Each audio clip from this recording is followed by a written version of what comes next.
Gradient shrinking solitons. So let's welcome Amy again.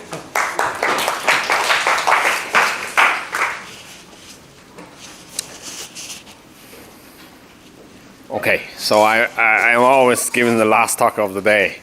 So I guess yesterday you're hungry for lunch. Today, now you're hungry for the dinner. Yesterday we are not hungry. Not hungry? Not because of you. The day before. What? Yesterday, right? We only have half day yesterday. Yeah, yesterday is half day, right? So you're hungry for lunch. Okay, so right. I'm going to tell you a little bit about some small progresses we made for understanding gradient shrinking solitons. I recycle my talks all the time. The beginning is almost the same, like the talk I gave probably 80 years ago or something like that. So I'm going to start with what is a gradient shrinking solitons. I guess lots of people already did a mini course on that, so it knows a lot. If that's the case, we just go over it very quickly. And then why we're doing this, and then the results relate to my talks. So there's lots of results on gradient shrinking solitons. I have to apologize, I cannot cover all of them. I just mentioned the result relate to what I'm involved. And explain a little bit on the proofs, and there's also a question to be solved. Right. So the new result is a joint work with Xiaolong Li. Oh yes. This is Ben Chao's favorite joke, right? So Bruce and he's joint student with me and Ben Chao. So Ben Chao says every time he introduces him, he says, you know, I'm the teacher of the Bruce Lee.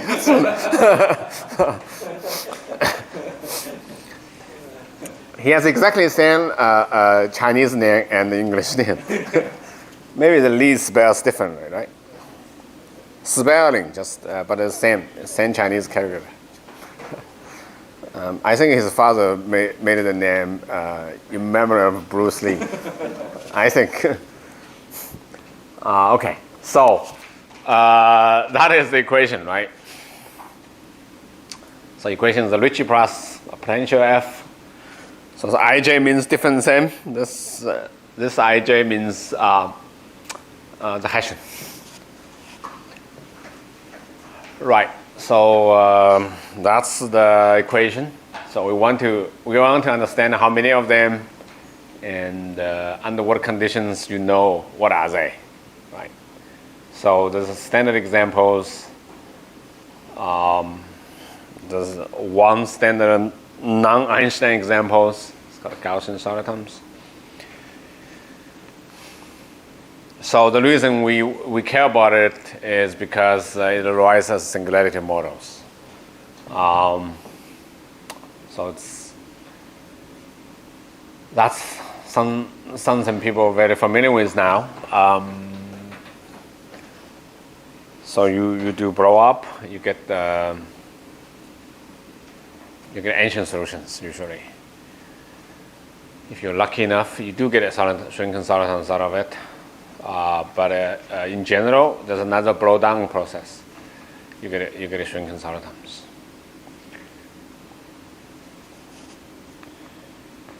So that's one reason we care about it. For instance, if you can classify all the singularity models, help you to understand the topology, right? So that's what happens in dimension 3, because there's only one singularity models. Make life much easier. Okay, there's a lemma by Perelman. Basically, he proves any shrinking solitons with positive sectional curvature must be compact. So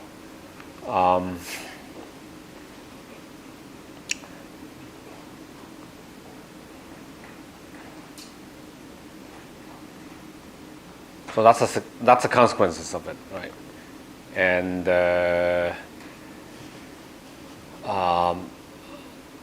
there's some development afterwards.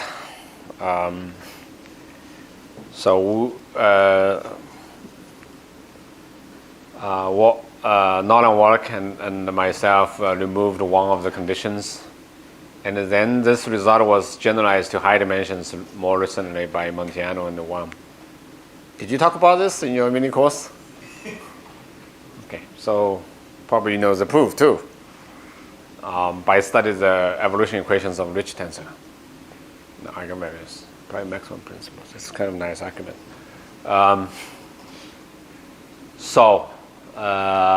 This is just tell you why we're doing this, right? And now I want to get to the business of some basic results. It's quite useful because you have to use it to understand more details. So the first equation is trivial, just trace the equation. Second one was discovered by Richard Hamilton. So it's the first integral of the soliton equations. So it's only involve one derivatives instead of two. This is also quite useful because this tells you once you know f, it controls scalar curvature, controls the gradient. Then you can control f. So this is the result of Huaidong Chao, one of the organizer, is left, and Detan Shou. So they proved the potential functions has this pretty precise two-sided bond. Okay. So basically it says the potential functions exactly behaves like quarter of distance functions. It's like in Gaussian case. So it's quite a precise result and also quite useful because you want to know how fast the potential function grows. And also due to them, and also part of contributions of Montiano, the volume at most maximum. I mean, at most Euclidean. So for the solitons, that's also useful because very often you have to do integrations, so you have to know the size of the volume to make sense of the integrals. Okay. So for my discussions, I also need this result. Oops. Fast. So this result is integral estimates. So obtained by Montiano and Sessom. They showed for gradient and shrinking solitons, the weighted L2 norm of Ricci is always finite. So for any positive lambda, in fact, we only need to use for lambda equals to 1, but doesn't matter. The proof works for all the positive lambda. In fact, the proof is quite easy. So just replace one of the Ricci by this using the soliton equations and then start to do integration by parts for this term. But this is just trace with Ricci, right? You get scalar curvature because you know scalar curvature at the most is quadratic. So the integral is finite, and the other one you have to do integration by parts, and you got gradient of f is also at the most quadratic, so it's okay. Of course, you have to do a little bit cut off, but that's not a problem. So some previous result I involved. One of them in the Keller case, if you put a non-activity assumptions, you can classify them. So, but the proof uses essentially a result in the joint work with Professor Tan. So also, there's a previous result not done by me, but follows from the work of Bohm and Wilkin. So if you know the positivity of a curvature operator, you also know the solitons. But unfortunately, you have to use this. There's no direct proof. You have to use their full convergence. Anybody knows the proof without using their invariant comb constructions? Probably there's a one, but I don't know. So that's also then we did some work for the cases of so-called conformally flat gradient-rich solitons. So the result is for any gradient shrinking soliton, if it's conformally flat, then it has to be one of the universal cover has to be one of the three. So there's a classifications. Right. So in particular in 3D you can prove this, but anyway, it's not a big deal because there's the pinching estimates, right? I'm talking a little bit about the proof because we need the proof to do the other case. The proof mainly follows from a computation of Richard Hamilton. He did this in his first paper of the subject. So the computation is to do evolution of this scaling invariant quantity, Ricci norm square over scalar curvature. You compute it, you get this expression. So the important thing is there's a zero order term. You can complete square of it. So that's what he did. It has a sign, right? So it's oops. So I guess sometimes I mess up the signs a little bit. Here I write it minus, so P is non-negative. Once you have that, you can prove you can do integration by parts to get the proof for the solitons, right? So because for the solitons, the time derivative is really just the gradient direction. What do you call that? The lead derivatives of the function along the directions of gradient vector fields. So then you do integration by parts with respect to this weight. Okay. So this weight is E minus F plus log of S square. So for mean curvature flow, you only do with E minus X square over 4T. But here for Ricci flow, you somehow has to put in this extra factor. I don't know what's happening, but it seems quite useful to consider the operator with respect to this weight. So then you integration by parts. So the plus, you move to here, you get a gradient F, cancels with this. If you move to log S square, cancels with this. Okay. And you're going to end up with, you can do integration by parts. The main reason is because Ricci square is finite with respect to E minus F. So then what's left is this negative term, and then this negative term equals to 0. So you know both of them equals to 0. So you're done with the business. You know this equation and this equation. So you analyze it. You know it's a standard ones. Either it's a cylinder or it's S3. Okay, that's the proof. Okay, in high dimension, well, you do the similar computations. This is what the famous evolution equations of curvature tensor. My R stands for the curvature operator. And then you have this famous quadratic terms r squared plus I sharp. And also you have this tri form. It's just the inner product with another r. So this is gradient vector of these triforms. This is what Huysking observed. And then you do the similar computations. You take the whole curvature operator square divided by s square. You do the computations. And you get this. Well, you may say this should also give you classifications of solitons. For instance, you probably can do it for curvature operator non-negative. Not quite. So in fact, it's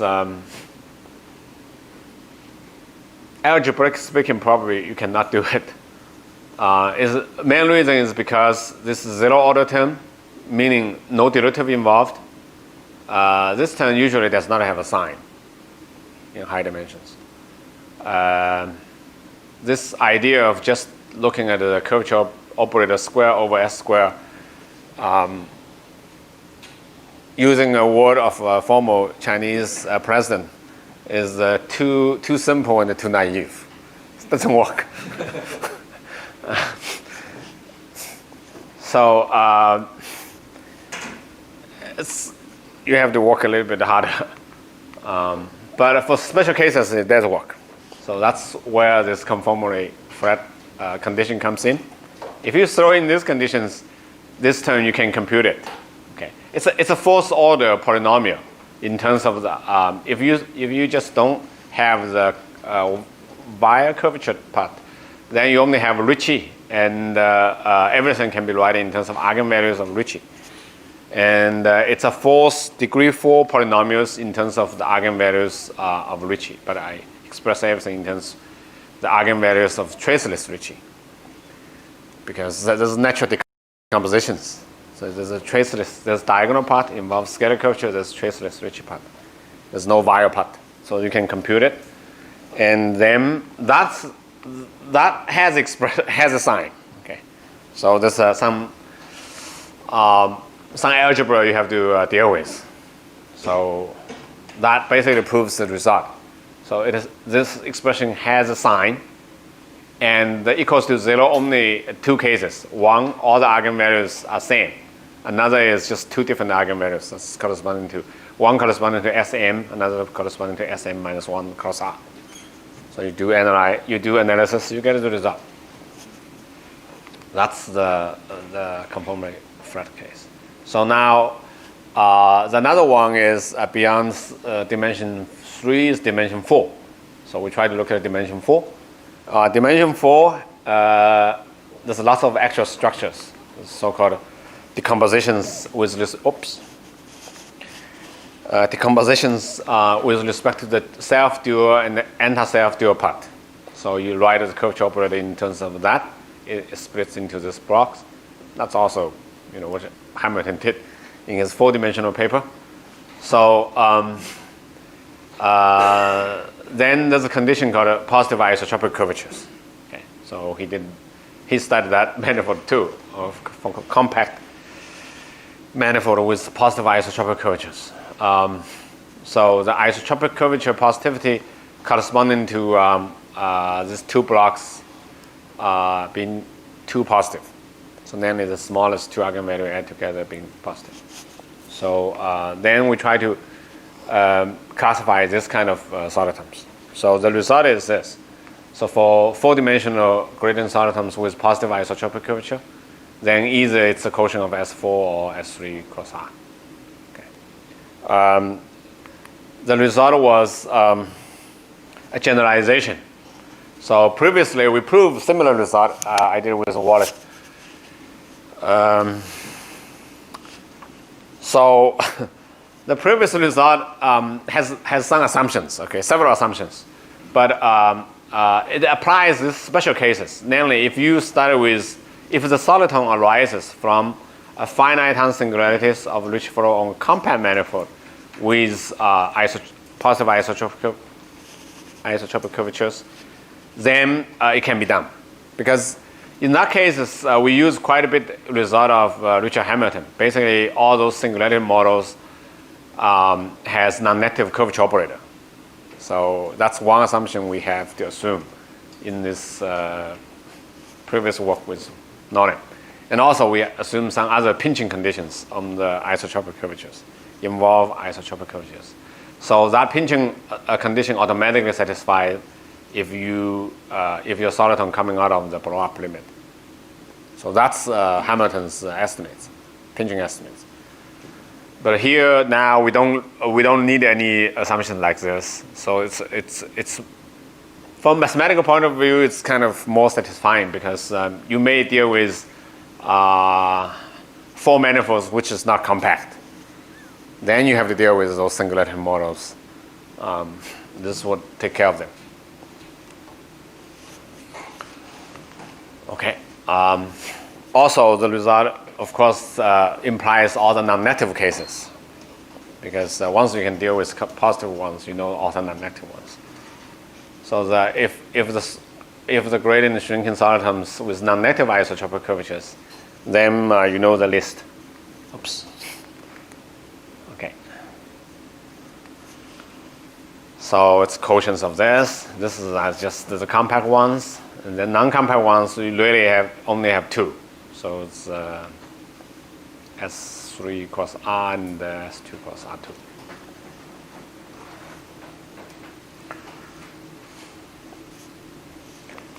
Okay, so to do the proof, we kind of follow the similar ideas, but just everywhere you have to improve it.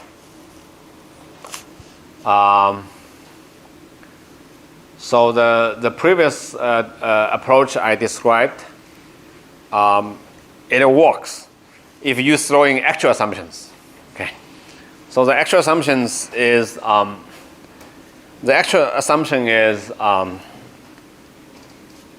the traceless Ricci part. This is A, B, B, C decompositions, right? So this B off diagonal blocks corresponding to the traceless Ricci. That's complicated formulas to write out the traceless Ricci in terms of B, and also to write B in terms of traceless Ricci. You can do it. So of course this assumption is crazy, right? This assumption says traceless Ricci part, which usually is not symmetrical matrix, but if you multiply with its transpose, then it's diagonal with one eigenvalue. So that's kind of crazy assumptions. You cannot prove theorems like this. People will ask, how do you get this, right? But the previous work, the previous computation I described mainly take the norm of the curvature operator square divided by scalar curvature. It works if you have these extra assumptions. Okay, so of course this it's a different algebraic problem from the conformal refract case, but you can analyze it and prove this polynomial has a sign. Okay, so the p here and the p previously probably differ by minus. So previously the p is non-negative, but if you stick a minus sign, that's what it is. Okay, so now the second step is try to prove the assumption always holds. Okay. So that you have to work a little bit differently, right? I probably messed up. You have to compute different functionals. So the different functionals you do is the so-called singular eigenvalues of B part divide this product of the 2 isotropic curvatures. So you make it a scaling invariant and do these computations. This computation also was done by Hamilton in his 4-dimensional paper. And again, I mean, you have to do integration by parts with E minus F with log of this whatever you divide. Here, everything is integrable mainly because the scalar curvature is quadratic. So if you assume positive isotropic curvature, scalar curvature controls all the isotropic curvature, and it hence controls all the A and the C part. And the B part is traceless Ricci, so whose L2 integrations are also finite. So the whole thing is integration against E minus F is finite. So you can do the integration by parts. It's illegal. You have to be careful when you put in cutoff functions and so on. But it's okay. Okay.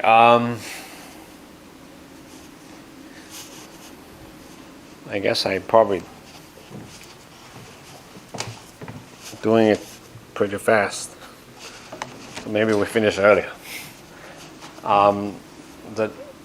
This is getting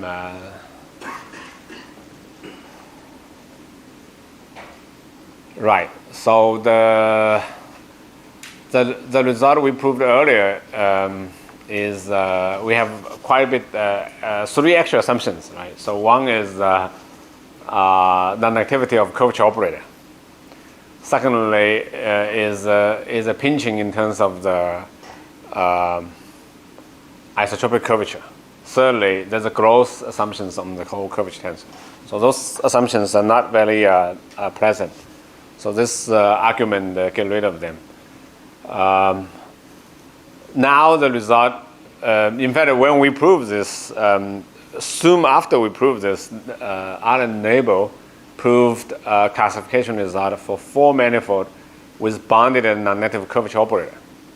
And the one important piece of his proof is to use our result on the positive isotropic curvature case.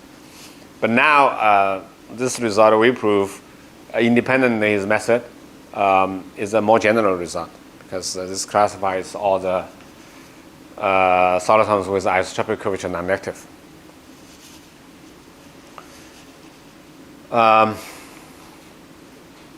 Right, and as I mentioned, Montiano and Wang also proved any gradient shrinking solitons with positive sectional curvature must be compact.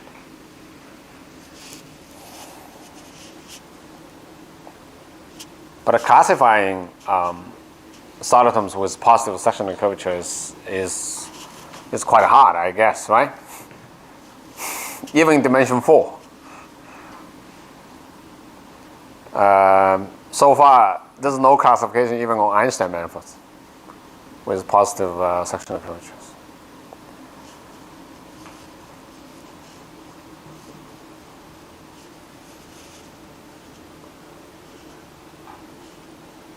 I think people prove some result with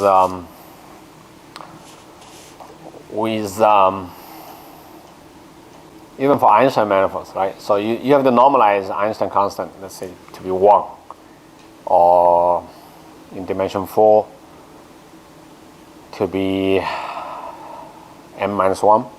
That's 3. Then the only result is norm is you have to put a positive lower bound on the sectional curvature. So something like 1/10 or something like that. This people work very hard just to improve the digits by, after 2 decimal points or something like that. So it's kind of ridiculous. Of course, for this, the natural question is, can you prove the classification result in high dimensions? For instance, is all the gradient shrinking solitons with positive isotropic curvatures either quotients of Sm or Sm minus 1 cross R? That's I don't know.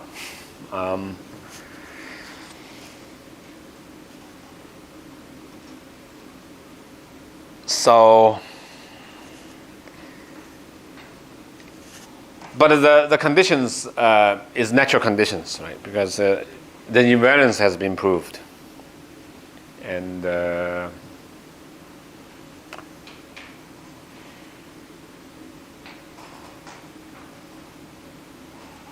property is not so easy because even in the dimension 4, you see there's a little bit of complications, right? So you have to do 2 steps.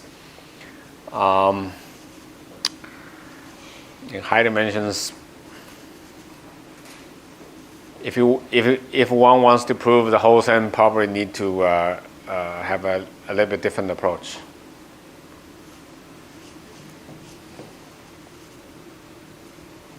That's it. Thank you.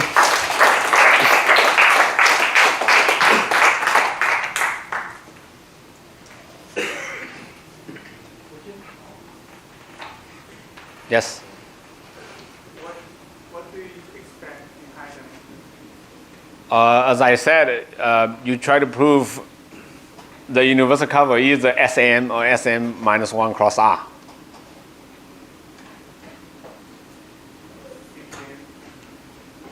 For positive, CPM is not positive isotropic curvature. Or non-negative? Yeah, only non-negative.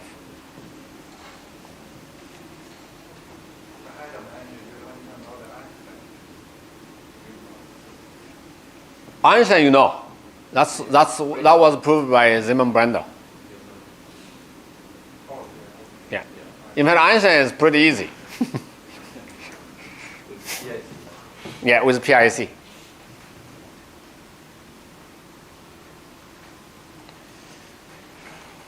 Well, Einstein in the 4-dimensional case was proved much earlier by Mackenzie Wang and somebody else. I don't remember.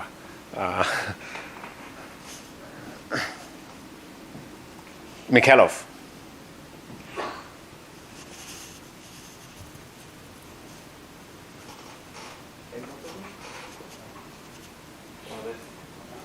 Is it possible to replace Indian quantum by steady or expanding? Steady or expanding for the Maybe steady for the non-negative isotropic. no. I mean, there's a lot more examples, right? Shrinking solitons tends to be fewer examples. I mean, there's positive curved examples, non-compact, right? For steady solitons. I mean, Huaidong construct quite a bit examples of Kähler cases. Positive, yeah. Expanding solitons are also more examples. Shrinking solitons probably is more rigid.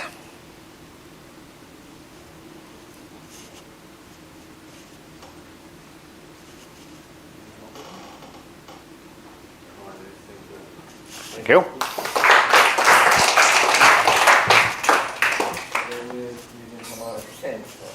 Huh?